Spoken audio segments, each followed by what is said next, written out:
Greetings, cretins! Blabbers, what are you wearing?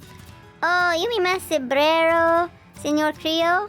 Have you been eating the spicy tacos again? I don't know. Maybe amigo? I would pay gold to have an assistant that isn't one weight short of a shipwreck.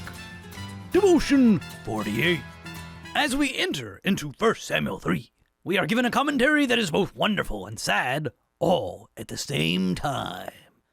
1 Samuel 3:1. And the child Samuel ministered unto the Lord before Eli. And the word of the Lord was precious in those days.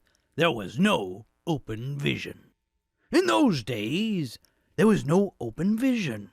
In other words, there was no publicly recognized prophet being given any word from the Lord to give to the people.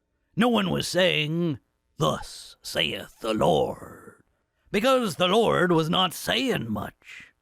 The sin of the people had made him cease to give his word to them. Therefore, because there was not much word of the Lord, what little bit they did have, written or spoken, was precious to them. Do you see why that is both wonderful and sad? It took scarcity of the Word of God to make it precious to the people. People around the world are clamoring for just one Bible, maybe even for just part of a Bible. When they get it, they devour it. We walk from one end of our houses to the other and pass 10 dusty Bibles along the way.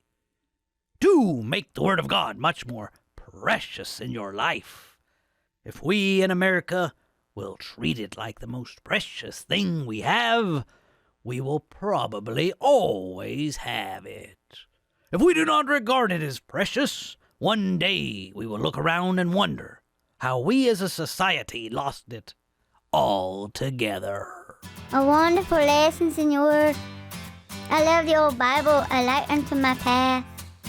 Agreed. That hat comes off tomorrow or you're shark food. Have a blessed day, amigos.